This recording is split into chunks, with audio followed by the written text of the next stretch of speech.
Bonjour, bon après-midi et bonsoir. Salut,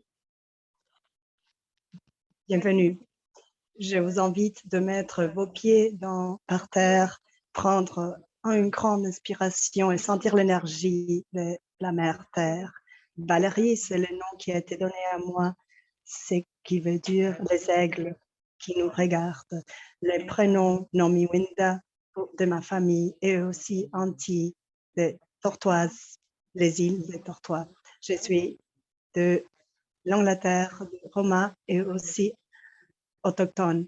Je suis mère et grand-mère et je vis avec le VIH. Je remercie et j'honore tous les territoires, les terres et les eaux, des côte à côte, et aussi tous les terres autour de notre mère, la terre. Ici, c'est où on habite, on travaille et on joue, et aussi on rend honneur. Je rends honneur aussi au passé et au futur. Je remercie aussi tous ceux qui travaillent dans ces terres et aussi dans ces eaux et qui protègent les eaux et les remèdes de la nature. Je reconnais aussi les terres ancestrales qui n'ont non cédé de autochtones de Salish. Je connecte ma pensée, mon esprit, mon corps, et je parle d'ici aujourd'hui. Je reconnais aussi les Squamish, Musqueam, et je ouvre aussi cette présentation avec des paroles de mes grands-parents, que les savoirs d'avant, c'est les savoirs du futur pour les gens du présent. Et aussi, quand en comprenant, on est des enseignants, et en tant qu'enseignants, on est des apprenants. Je suis aussi là, associé de recherche et aussi, je voudrais vous donner la bienvenue au notre film. Le VIH a fait de moi une magnifique personne et je voudrais passer maintenant la parole à Valérie qui nous donnera une introduction au film. Merci Valérie pour ce bienvenue si profond. Mon prénom c'est Ali Kari et je suis la modératrice de la session d'aujourd'hui.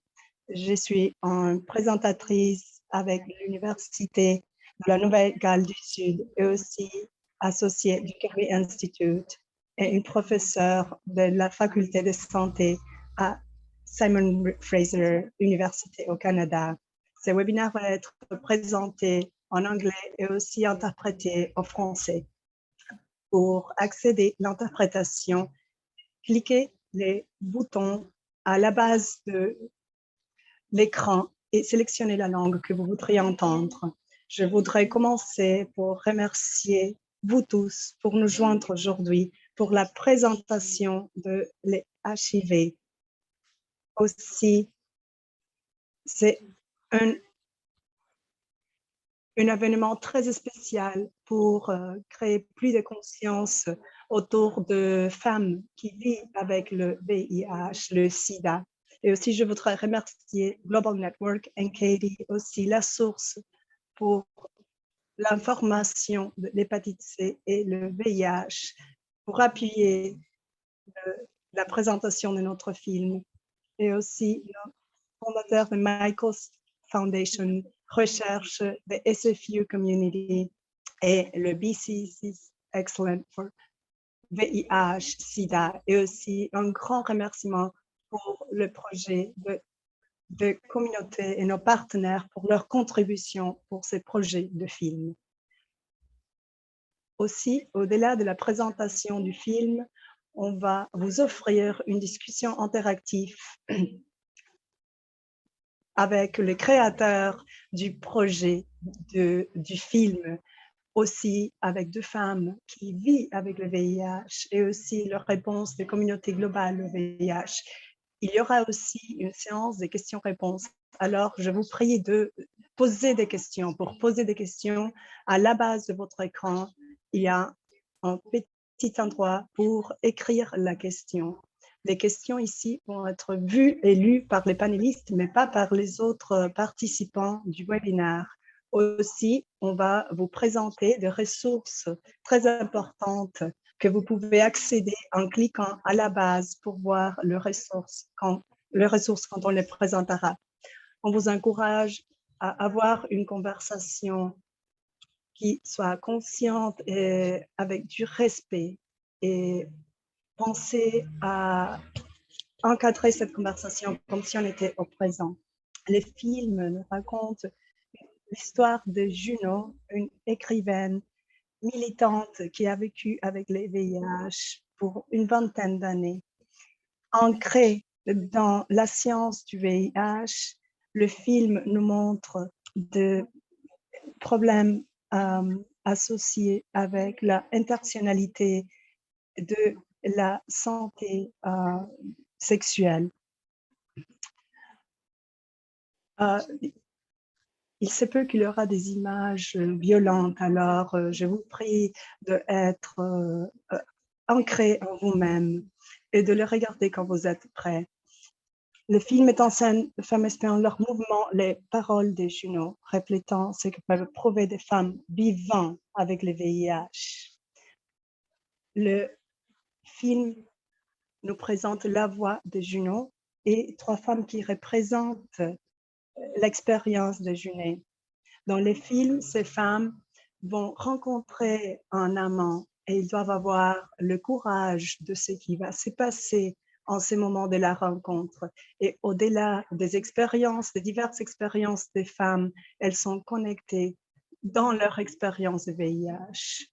En regardant, on espère que vous pouvez ressentir ce que Juno ressent à travers le mouvement de ces femmes, comme dans la façon dont elles dansent, la façon dont elles marchent et aussi dans la façon dont elles respirent.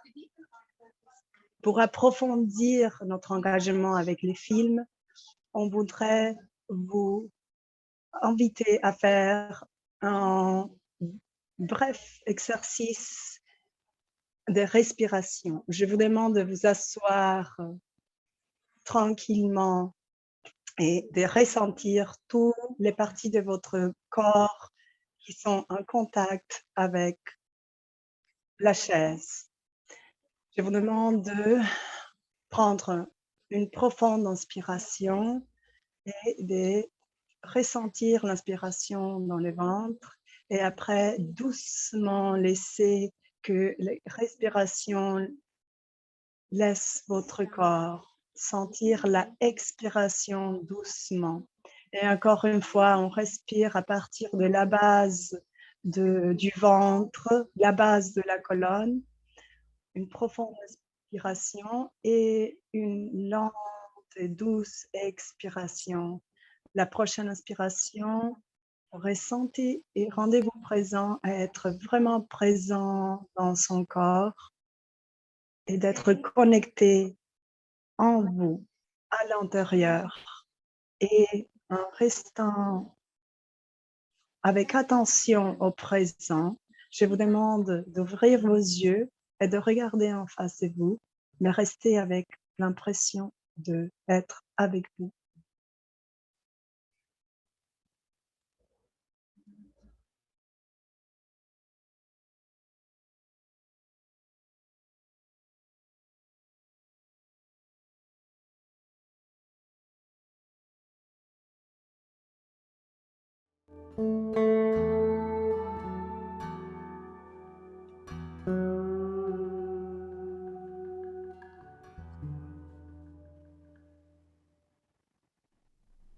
It's a difficult enough thing to be a woman in this world and exist proudly in your body.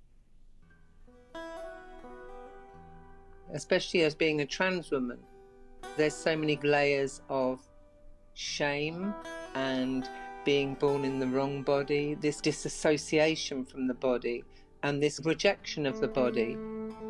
We're born into bodies that we're told we should feel shame about, that we should feel are never good enough and are never perfectly enough and never slim enough and never beautiful enough. And if I try to go on to, say, dating websites, that can be really exposing in relation to the fact that people completely pull apart me and sexuality and desirability because of HIV and because of my transness. that my body can't be a body that is HIV positive and is trans and is also sexy and sexual or desirable. It can't be those things. Undetectable is untransmittable, is medicalized language which talks about the history of AIDS and HIV. And actually it talks about this kind of panic moment which people felt they couldn't control and contain this virus. You know, if we make the virus in your bloodstream undetectable, then there's not enough of it to pass on. 20, 30 years ago, we were told it was this toxic thing that no one could control. That's why there would be headlines that would say, ship them off to an island and let them die, or keep them away from everyone. And don't have sex with them, stay away from them, watch the toothbrush and watch the cup that they drink out of. Make sure that if they cut themselves open that there's a cordon around them of 100 yards. So there was this notion that we had dangerous blood. What U equals U does is turns that on its head. It says we have a manageable condition. The phrase U equals U can never just be U equals U. If I go onto Tinder and say to somebody, I'm undetectable, they're not instantly going to have an understanding of what I'm talking about. So what I then need to do is to follow that up by revealing that I'm HIV positive. Or do I? But if I'm going to introduce U equals U, then I do need to tell them, because it will make no sense to them. Then it's this thing that I've got to have a conversation. I'm a trans woman living with HIV, so I've then got to dispel all the myths. And then I've got to own up to some myths, because yes, I was engaged in sex work. So I've got to own that, and then I've got to try and contextualize that in relation to my life now. And we know that a woman saying, I'm undetectable, trust me, in a face-to-face situation, it can be a risky thing. We know the incidence of intimate partner violence and coercion in relation to women living with HIV, and how it can become another stick to beat us with, to control us with and coerce us with. In some sense, it's really trying to find a balance about owning and being able to access the words U equals U, or the words undetectable equals untransmittable. We can't demonize the very stuff that sometimes has made us be the people that we are. I'm not willing to put that in a box, say that that's my immoral past. You know, I got a virus because it got into my bloodstream. It was as simple as going on holiday and a mosquito biting you and you getting malaria.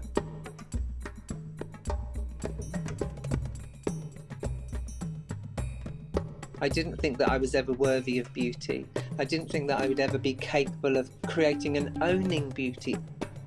If I go back 20 years, 25 years in my life, I was a sex worker, an HIV positive sex worker, an HIV positive trans sex worker, who people would look at on the street as if I was worthless. But I never really saw it like that. I just saw that I was doing what I needed to do to try and survive, but also to try and do good, to try and drag myself up continually.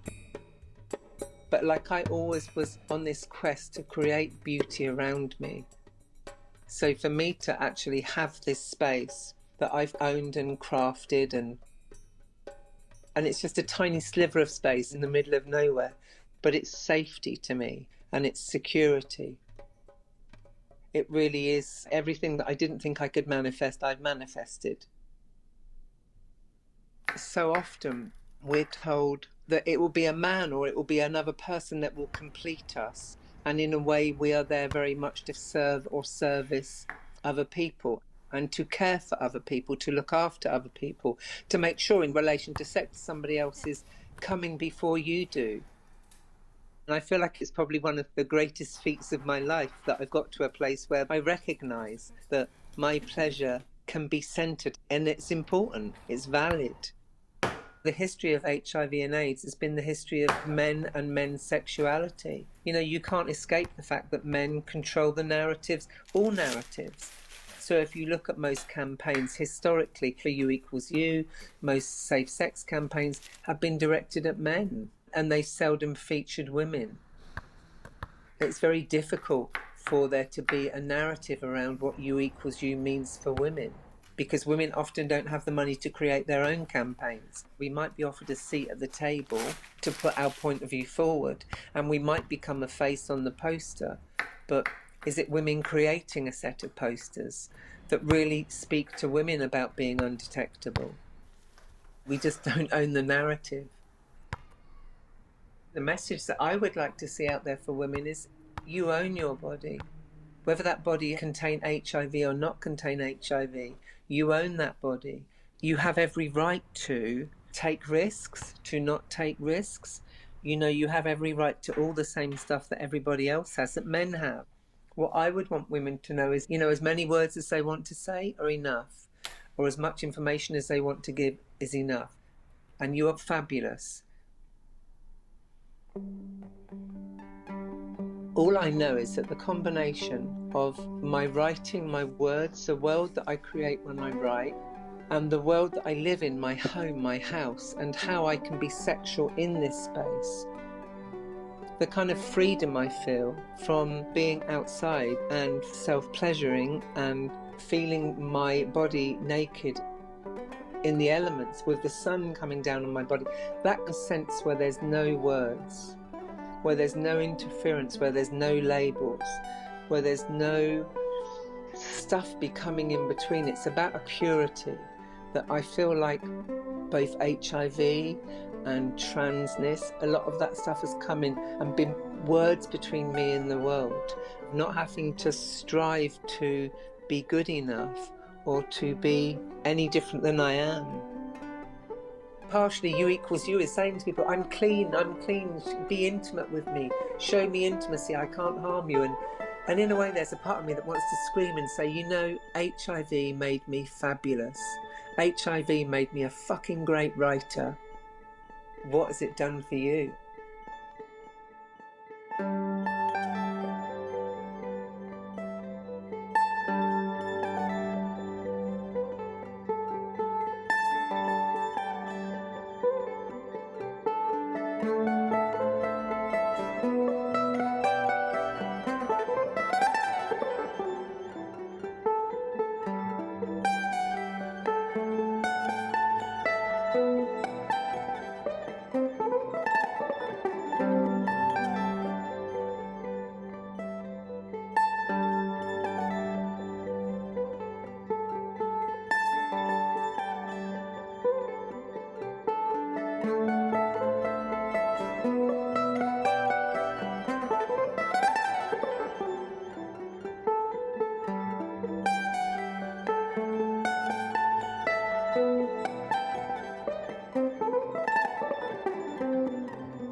Merci pour regarder les films avec nous. Maintenant, c'est mon grand plaisir de vous présenter les panélistes de la discussion d'aujourd'hui. Chacun de lui va prendre quelques minutes pour parler de leur participation dans ce projet et puis on va prendre des questions de l'audience, de participants. Alors, je vous prie d'écrire vos questions. Notre première panéliste est Angela Kaida. Elle est une productrice de films. Elle est une recherche de Canada, de la VIH, et aussi une professeure associée de l'Université de Simon Fraser. Angela, peux-tu partager avec nous pourquoi ce film a été créé? Merci Ali, j'espère que tous ont profité des films et qui ont eu un moment pour réfléchir sur le monde du Juno. Alors, comme Ali a dit, je recherche VIH, je ne vis pas avec VIH, mais je suis une alliée dans la recherche On voulait faire ce film, le VIH a fait de moi une personne magnifique parce que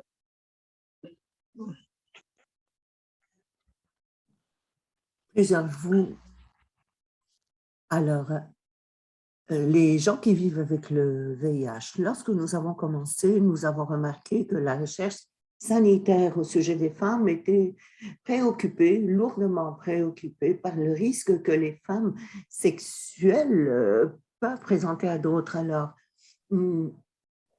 Alors, la sexualité, la santé sexuelle, le bien-être sexuel, ce sont des droits, le désir, la satisfaction, le choix. Et en même temps, notre recherche nous a démontré qu'une sur deux femmes vivant avec le VIH, pour elles, le sexe est très important dans leur vie et 80% ont dit qu'elles n'étaient pas satisfaites de leur vie sexuelle. Et la raison de tout cela, ce n'est pas à cause du VIH, c'est surtout l'environnement dans lequel les femmes étaient obligées de naviguer. La violence basée sur le couple, dans le couple, les injustices sociales, etc. Ça peut être vraiment difficile à partager, à communiquer, parce que finalement, ça nous lance de grands défis quant à ce que nous pensons des femmes et de leur sexualité. C'est très émotionnel, émotif. Donc, en même temps, nous avons... alors, nous allons parler du fait que dans certains cas, plusieurs cas, ce n'est pas transmissible. C'est un message qui peut être libérateur, qui réduit les stigmates. Alors, toi égale toi. Évidemment, ce n'est pas répandu. Et les partenaires, les fournisseurs de services et autres intervenants, les gens ne saisissent pas tout. Donc, il faut raconter une autre histoire. Alors, notre équipe de recherche a établi des partenariats pour mobiliser notre terminologie. Et je pense qu'à travers ce film, c'était fabuleux d'entendre tout ça. Cela peut aider finalement à perturber et à remettre en question certaines des attitudes sur le VIH. Et nous espérons que ce film va donner lieu à des discussions, mais encore plus à des actions. Et pour permettre aux femmes de s'exprimer dans toute leur diversité. Je sais qu'ici, au Canada, les expériences sanitaires et autres ne focalisent pas assez leur priorité sur notamment le financement. Cela doit changer. Donc, pour pouvoir contribuer à l'action sur ce plan-là. Alors, Ali, merci beaucoup, Angela. Notre deuxième intervenante est Juno Roche, une écrivaine et militante dont le travail est centré sur le genre, la sexualité et les vies trans. Alors, elle a parlé dans le film de ses expériences en tant que femme vivant avec le VIH. Juno, je suis sûre que notre public est très intéressé par la façon dont ce film a été créé et pourquoi ils l'ont fait. Alors, partagez quelques pensées avec nous. Alors, avant tout, je dois dire que je vis avec le VIH depuis longtemps. En fait, j'ai suivi toutes les étapes et les itérations de ce virus.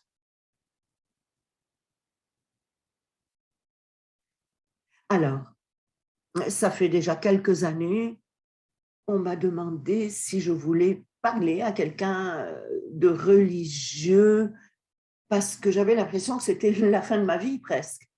Alors, être assise ici, tant d'années plus tard, dans un tel projet avec un groupe fantastique de praticiennes, de femmes qui vivent avec le VIH et qui discutent de cette santé sexuelle. Tout cela est fabuleux pour moi. Alors, il faut vraiment réfléchir. Je veux que toute cette discussion soit nuancé pour que les gens comprennent les complexités. Ce genre de phrase, toi égale toi, c'est simple, mais ça veut tout dire et en même temps, rien. Les mots peuvent être compris de différentes façons. Ces mots ont les gens ont une façon différente d'accéder aux mots et au pouvoir de ces mots. Si le langage voulait dire quelque chose, la même chose pour tout le monde, il y aurait bien des situations qui n'arriveraient pas parce que tout le monde comprendrait tout de suite ce que les mots veulent dire. Moi, j'ai été très attirée par ce projet parce que j'aime parler, expliquer. J'ai parlé à Edmond, qui a fait le film. On a passé beaucoup de temps au téléphone, parfois 2 heures, parfois plus que ça. Et je vis dans une maison dans la montagne, il fait un peu froid, alors je bougeais beaucoup. On a parlé pendant des heures et il y avait pour moi une idée sur laquelle je devais interagir avec confiance. Je sentais une grande confiance dans ce groupe et j'ai décidé, écoutez, j'allais parler à quelqu'un que je ne connaissais pas, un homme que je ne connaissais pas au téléphone ou parfois sur FaceTime, et j'allais lui parler de ma vie personnelle. Alors, cela a été, mais ça a été tellement beau, ces conversations, mais nous avons discuté.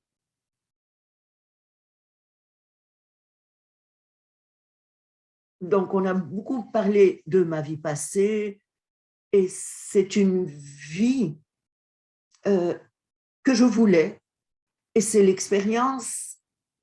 En fait, il y a 20 ans ou plus, on nous disait qu'on n'avait pas vraiment le droit d'avoir une vie. Je pense que, en fait, nous avons dû vraiment nous battre pour croire dans tout ça.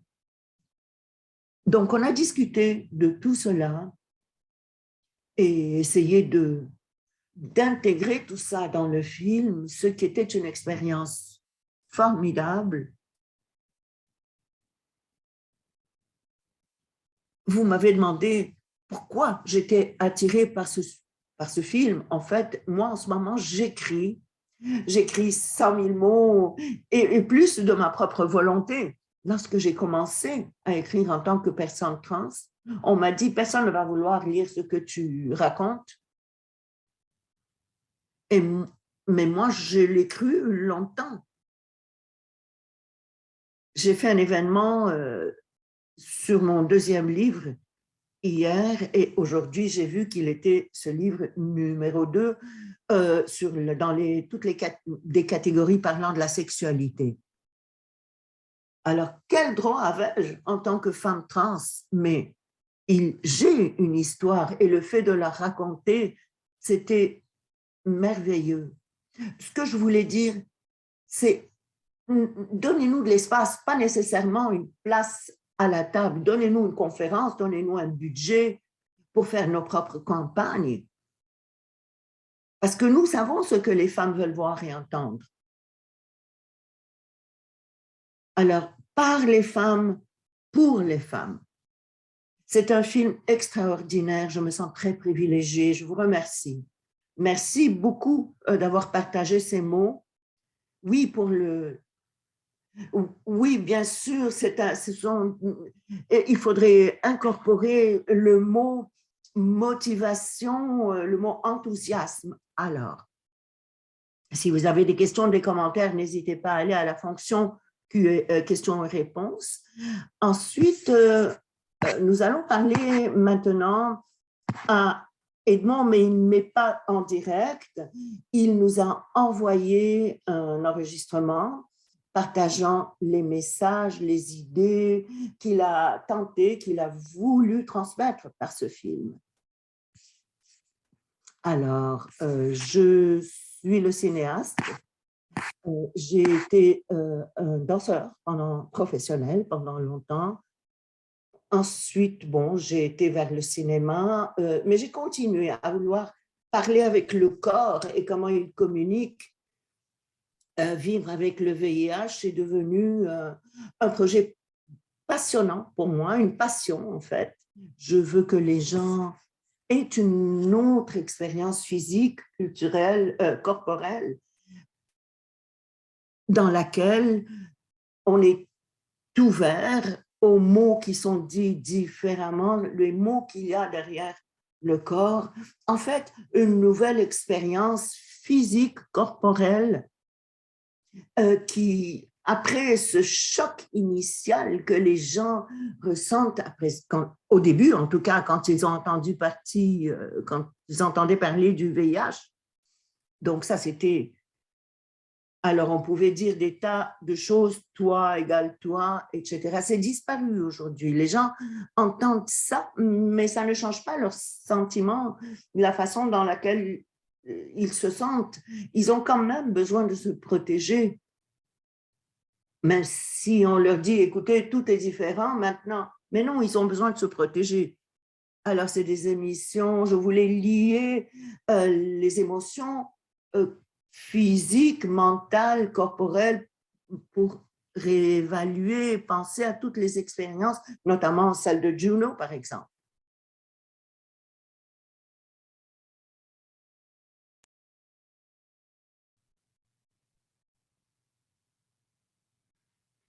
Alors, notre prochaine intervenante est Florence. Elle est responsable pour le programme pour le réseau mondial des personnes vivant avec le VIH. Elle a aussi travaillé en tant qu'experte en plaidoyer en communication pour Médecins sans frontières en Afrique du Sud. Pourriez-vous nous dire quelques mots sur pourquoi vous pensez que ce film est important pour traiter les sujets des politiques de la sexualité des femmes et des trans? Avant tout, j'aimerais remercier tous nos participants et mes collègues panélistes. Je suis très heureuse d'être là pour le lancement de ce film. Les sociétés ont construit des histoires, des narratives sur les femmes, définissant ce qui est acceptable ou pas, contrôlant ainsi les femmes, qu'est-ce qui est beau, qu'est-ce qui n'est pas beau, qu'est-ce qui fait une femme, une bonne femme, une mère, etc. En fait, les identités auxquelles on devait se conformer.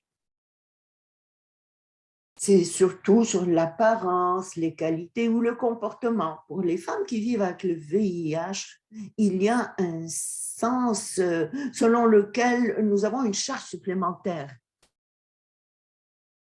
Mes amis et moi, nous nous sentons souvent au bas de l'échelle, en dépit des progrès scientifiques et des informations. Il faut toujours que nous convainquions les gens que nous sommes sécuritaires, qu'on peut être vus, qu'on peut, incluant le système qui nous fournit des services. Alors, on structure nos corps, on pense à la sécurité des bébés, de nos partenaires lors de relations sexuelles. Alors, l'histoire de Juno est fantastique et cette histoire est vraie pour beaucoup de femmes. Le corps des femmes comme source du plaisir, franchement, j'ai dû repenser ça comme adulte parce que ça ne me dit rien et ce n'est pas quelque chose qui m'intéressait vraiment. Alors, c'est pour ça que ce film est important. C'est un espace dans lequel les femmes et les filles peuvent repousser cette narrative par défaut. On veut montrer, on veut voir ce que les corps peuvent faire. J'étais très, très enthousiaste de faire partie de ce projet. Le film et ces discussions qui vont suivre, en fait, c'est une occasion, une sécurité, même une validation, au moins pour une femme, pour qu'elle puisse commencer à chercher, à poser des questions, explorer ce que nous pourrions être et avoir. Ce film, c'est pour composer notre propre narrative, notre propre histoire. Merci beaucoup, Florence. C'était très bien ce que vous avez dit. Alors, notre dernier finaliste Marvelous. Marvelous est une travailleuse sociale, une militante mondiale. Est-ce que vous pourriez partager vos pensées? Que pouvons-nous faire comme communauté mondiale pour créer un environnement avec les droits des femmes qui vivent avec le VIH qui soient protégés? Merci, merci beaucoup. Merci d'avoir eu ce courage de partager, Juno, pour encourager d'autres femmes qui sont en ligne et qui ressentent la même chose. L'histoire de Juno peut aussi être notre histoire. Je vis aussi avec le VIH depuis 1995. Mais lorsque je regarde en arrière, je me dis ceci, cela fait tant d'années que nous évoluons là-dessus. Pourquoi avons-nous encore cet environnement dans lequel nous définissons les rôles des femmes lorsqu'on retourne aux anciens slogans?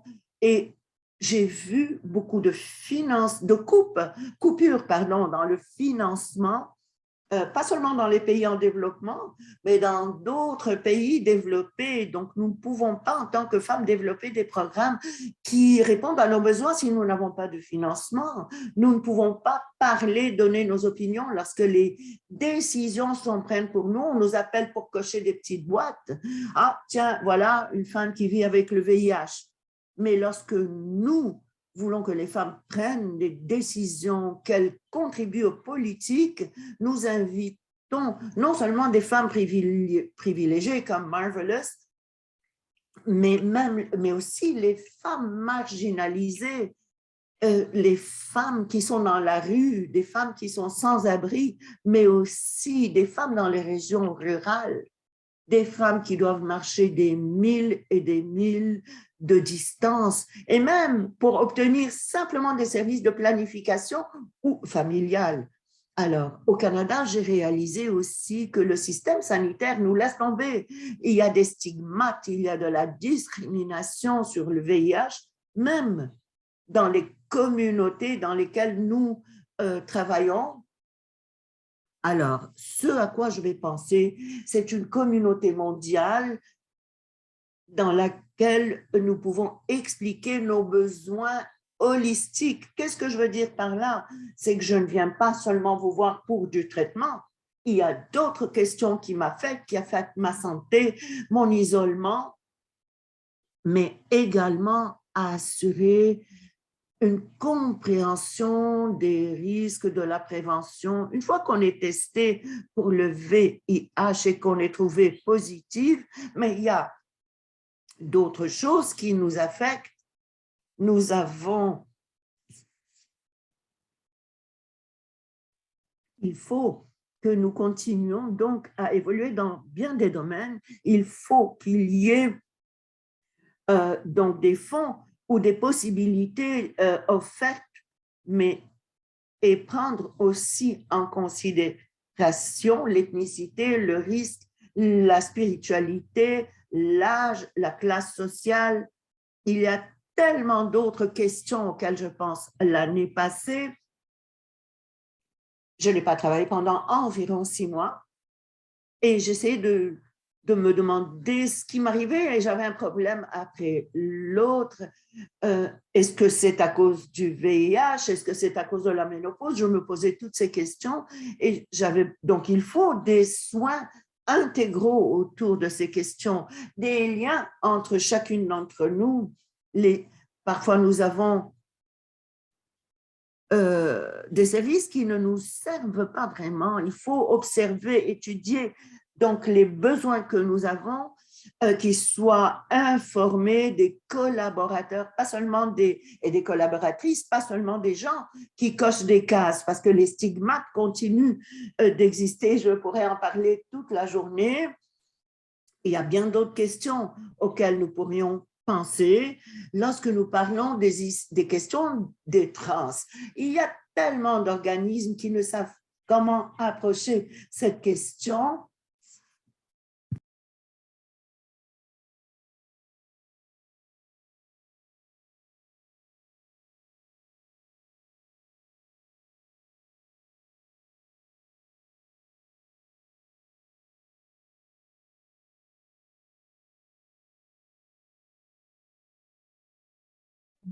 on a besoin vraiment de soins compréhensibles pour des femmes qui vivent avec le VIH, mais aussi pour des femmes qui commencent à être des adultes avec le VIH, mais aussi à devenir à l'âge adulte. Merci à tous les panélistes pour cette discussion significative. Il y a tellement qu'on peut faire en tant qu'individu et collectivement.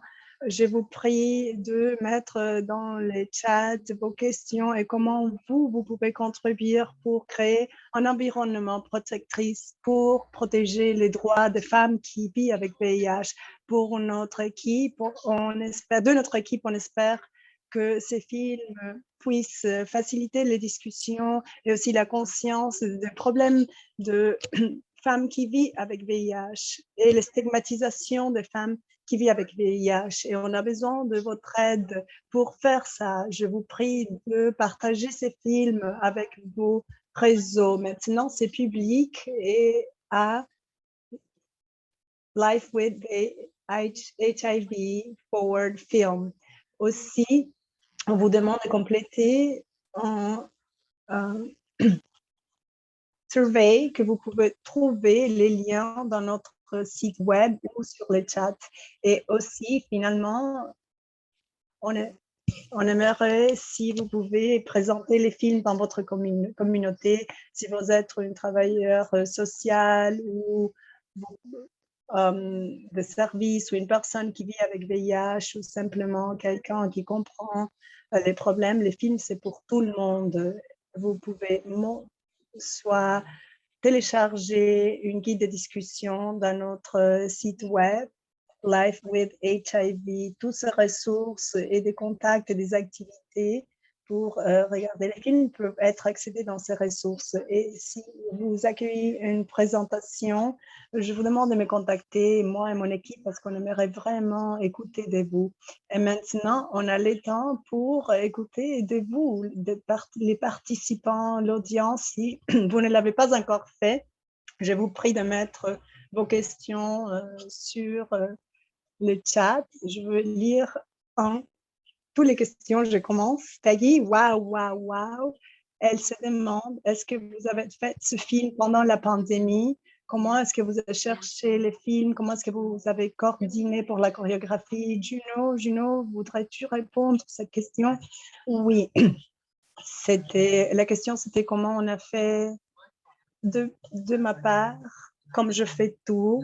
Je l'ai fait au milieu de vraiment éloigné. Je fais tout mon travail ici, des montagnes. Je connecte avec les gens à travers Zoom ou à travers le téléphone. Donc, pour moi, c'était la même chose, vraiment. Je trouve que la pandémie, pour moi, l'expérience est un peu différente parce que je suis déjà très éloignée. Donc, on connectait, comme j'ai dit, et on enregistrait à partir de Zoom ou de téléphone. Et j'ai trouvé ces traducteurs brillants, l'équipe. Je ne crois pas, pour moi, on a fait beaucoup, on a travaillé beaucoup sur le film avant la pandémie. Donc, parce que moi, j'écrivais un livre très, très difficile pendant la pandémie, une mémoire. Donc, j'ai décidé de le faire et j'ai décidé de faire une pause. Donc, on n'a pas pu finir tout ce que je voulais mettre dans les films avant parce que je crois que je n'aurais pas pu le faire parce que pendant la pandémie, moi, j'ai cru oh, ça va être difficile, mais moi, j'ai le temps maintenant, j'ai le temps pour faire ça.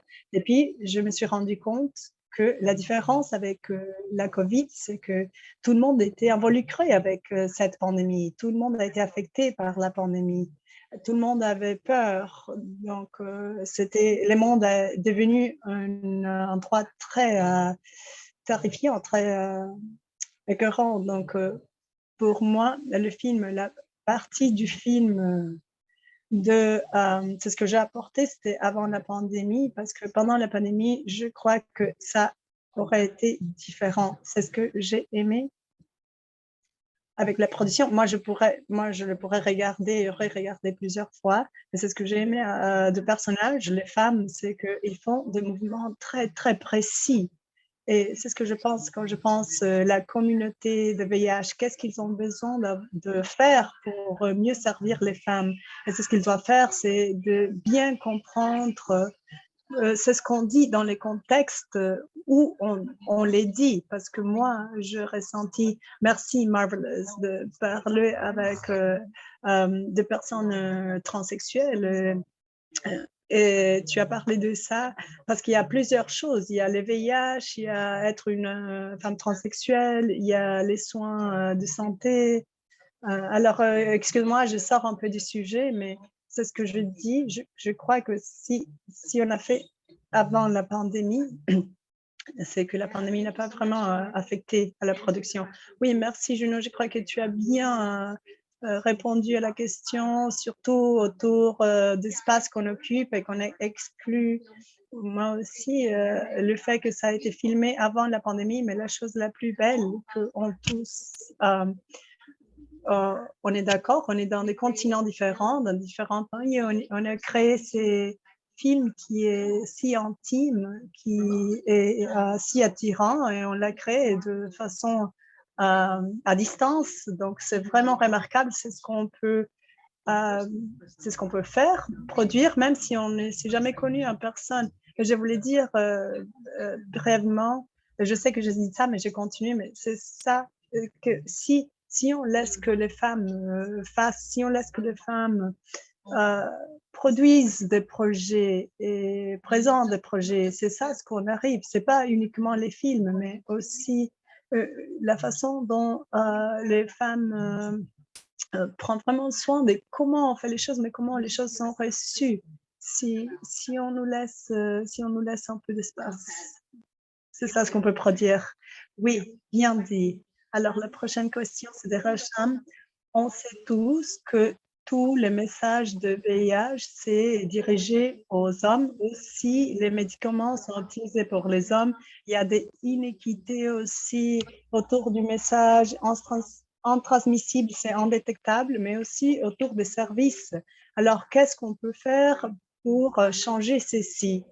Et, ces questions, peut-être que je vais te la poser à toi, Angela. Merci, Ali, et merci pour cette question. Je ne dis pas à toi parce que je sais que tu es militante, mais aussi, c'est ce qu'il faut faire, c'est qu'il faut vraiment avoir de centres pour des femmes. On a vu comme les espaces pour les femmes et par les femmes, oui, avec VIH, on l'a vu aussi au niveau global, et c'est inconsistant avec ce qu'on sait, avec ce qui arrive avec cette pandémie.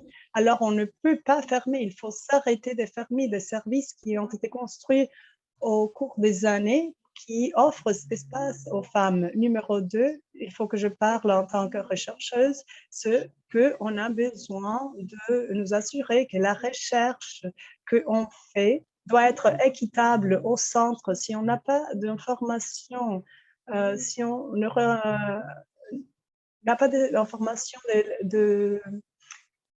où se trouve la location de femmes, de nos participants, on a besoin de savoir si nos services vont vraiment servir les gens et les communautés qui sont des communautés noires, trans, autochtones qui n'ont pas assez de services. Et la façon dont on peut faire ça en tant que chercheur, c'est qu'on a besoin d'avoir de relations importantes avec les communautés avec qui on veut faire des recherches. Et deux, il faut nous assurer que la façon dont nous collectons les données est appropriée pour ces communautés. Alors, ça inclut les points que Juno, Florence et Marbol nous disaient à propos des langages. Est-ce qu'on pose les questions de façon que les gens se sentent inclus, se sentent qu'ils font part de ce langage? Est-ce qu'on pose assez de questions pour comprendre qu'est-ce qui se passe avec des femmes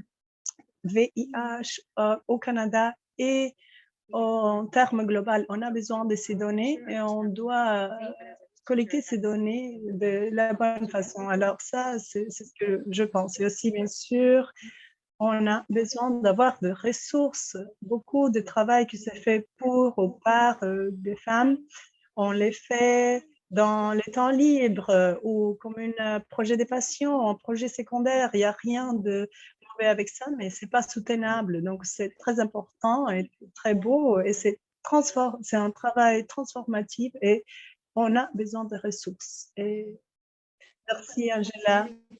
Et Florence, je te pose cette question. Comment est-ce que tu planifies de sensibiliser et présenter les messages indétectables, c'est égal à intransmissible pour le monde en développement? C'est une bonne question. Je crois qu'avant tout, les gens doivent comprendre ce que c'est et aussi, il y a beaucoup d'opportunités qui existent au niveau du pays. On a beaucoup de campagnes indétectables, veut dire intransmissibles, mais beaucoup plus, on a besoin de faire beaucoup plus. Et c'est pourquoi le message vient d'une perspective de ministère de la Santé et de la perspective de docteurs académiques. Et si on les fait dans le contexte des communautés, dans le langage intransmissible, qu'est-ce que ça veut dire intransmissible pour quelqu'un au Kenya ou dans un autre pays pour qu'ils comprennent ce que ça veut dire intransmissible.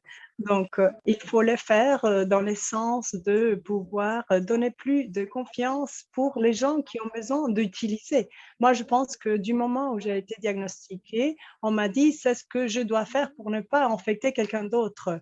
On m'a vraiment appris à ça, mais je suis fatiguée de ça. Il faut présenter les choses autour de comment est-ce que mon utilisation d'indétectable veut dire intransmissible m'affecte à moi. Alors, ça veut dire si moi je suis traitée et si je suis intransmissible, alors c'est pas pour les autres, mais aussi c'est parce que moi, si je comprends ça, j'ai une meilleure vie pour moi. Donc, ces messages, et ça aussi inclut la présentation parce que le message aussi,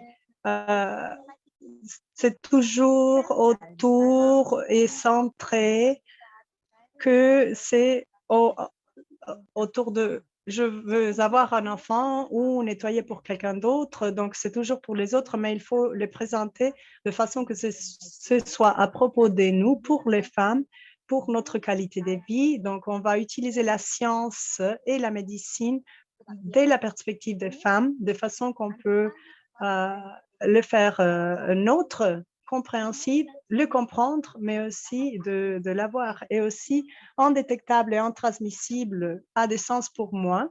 Si je peux comprendre qu'est-ce que ça veut dire d'être intransmissible, indétectable, mais aussi d'avoir l'accès à des services qui puissent me dire si j'ai le VIH et si c'est indétectable. Alors, il faut poser ces questions et aussi poser des questions aux partenaires qui travaillent dans la santé globale pour qu'on puisse avoir des services disponibles de façon que l'égalité et la équité peuvent être vraiment présentées. Le indétectable veut dire intransmissible parce que pour plusieurs femmes dans le pays en développement, ça ne veut rien dire ce message. Marveleuse, je veux te donner une question. Cette question, c'est relationné à l'art et l'utilisation de l'art et des pratiques créatives. Comment est-ce que tu penses que la créativité peut être utilisée pour agrandir la conscience? Je crois que la recherche dans laquelle j'ai participé, même dans le développement des programmes et de la santé mentale, je crois que c'est une bonne façon pour ouvrir des conversations. Il y a plusieurs fois, si on demande à des femmes une phrase, ou si on pose une question fermée, mais elles ne vont pas vraiment s'ouvrir et parler. Mais si on l'invite à participer dans l'art et la créativité, ils vont vraiment vous présenter une histoire. Mais si on ne comprend pas l'histoire derrière, on ne va pas comprendre les problèmes. Donc, en utilisant l'art et la créativité, on peut comprendre toute la vie de la femme. Et c'est une façon de partager l'information et de présenter l'information collective. Et moi, je trouve que les femmes ici au Canada, quand ils parlent de leur expérience, elles aussi vont se souvenir de choses qu'ils ont oubliées ou ils ont mis à part aussi. En tant que femme, on s'occupe de la famille, de la communauté et on oublie nos problèmes. Mais quand on utilise la créativité et l'art, alors là, la conversation et le problème que j'avais enterré parce que je ne voulais pas parler, ça va venir à la surface et je veux pouvoir le partager avec mes collègues. Alors, le film, vraiment, c'est ça ce que le film fait. Alors, si on demande à tout le monde quel est le message que tu as reçu du film, tout le monde va avoir un message différent, une réponse différente. Donc, ça, c'est une chose. C'est une chose que même si c'est ce que Juno voulait présenter ou c'est ce qu'elle voulait dire, peut-être moi, je veux voir une autre chose, je veux voir comment elle en sait si bien et une autre personne va voir une autre perspective différente. Alors, ça présente une connaissance et aussi, ça rejoint les gens ensemble et la communauté. Merci, Marvelous. Merci à l'audience aussi pour ces questions si engageantes et tous les panélistes pour les réponses si réflexives. Si on n'a pas eu l'opportunité de répondre à votre question, je vous prie de nous envoyer un mail et on va répondre par mail. On va passer à la partie finale de notre webinaire et je veux poser un défi aux panélistes de répondre dans une phrase ou deux. Alors, je reviens à toi, Marvelous. Quel est les points clés que tu aimerais que notre audience se souvienne? Moi, je pense que le problème pour moi, c'est même si je l'ai VIH, ça ne veut pas dire que ma vie est finie. Peut-être moi, je vais vraiment profiter d'être toute seule, mais je veux dire qu'il ne faut pas oublier toutes les autres questions. Ce n'est pas seulement VIH. Le VIH ne me définit pas. C'est un diagnostic que j'ai, mais je suis une femme magnifique, même comme j'étais avant les diagnostics. Alors, pour toutes les femmes qui vous êtes ici, vous êtes magnifiques, soit que vous êtes positive, séropositive ou négative, VIH. Les femmes, je vous aime toutes et vous êtes fabuleuses. Merci, Marvelous. Florence. C'est difficile de parler après Marvelous. Moi, j'aimerais dire qu'on a une opportunité à présent de changer la narrative et on doit le faire. Et les femmes dans notre génération, on doit vraiment changer les narratives et on doit avoir de la confiance et on doit aussi le faire ensemble. Et comme cette opportunité avec les films, il faut vraiment avoir des ressources et changer. Il faut changer le narratif pour voir ce qui marche pour nous. Merci, Florence. Juno, pour toi, la partie la plus importante. Moi, j'écoute tout le monde et moi, je pense que ça, c'est la chose la plus importante de ces webinaires, que les femmes on n'était vraiment pas bien servies pour ce monde et les femmes sont encore toujours très, très généreuses. Et c'est ce qu'Angela a dit de l'image de la femme qui travaille, qui est à côté de la table. Les femmes, elles ne se plaignent pas, elles continuent à créer des projets incroyables, un travail si important. Et ça, le message est intransmissible, indétectable, c'est égal à intransmissible. C'est une réalité dans des pays où les gens ne peuvent pas avoir le service. Quand les gens sont si généreux, c'est ça qui vraiment m'impressionne. Parce qu'on est tous marginalisés. On est marginalisés par le système qui sont en place, etc., etc.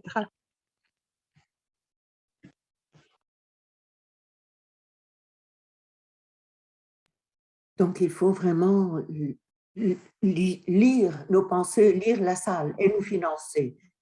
Et je dirais, Angela, bon, écoutez, dans mon cas, il n'y a plus grand-chose à dire. Je tiens à vous remercier. En tant que chercheur, je vais parler à mes pairs chercheurs. Il y a tant de pouvoir dans le fait de raconter son histoire, des histoires. Alors, réellement, le courage, la franchise de ces femmes qui ont parlé sont une source d'inspiration qui en même temps améliore mon travail en tant que chercheur. Donc, ce courage, cette franchise et ce beau sentiment de générosité, de les objectifs que nous avons. Alors, c'est un honneur de faire partie de ce panel. Je vous remercie toutes et tous. Merci beaucoup pour vos commentaires fabuleux. Merci beaucoup, Angela. C'est donc la fin de notre séance. Je veux vous remercier toutes et tous d'être ici avec nous aujourd'hui et d'avoir participé à cette discussion formidable. On espère que vous avez apprécié autant que nous cette première. Le guide de discussion, le film et autres ressources sont disponibles sur le site web. Alors, vous allez voir le lien. N'hésitez pas à le partager. Dites-le nous donc si vous faites un visionnement dans votre communauté. Merci à toutes, merci à tous et nous vous souhaitons donc une merveilleuse année qui se termine.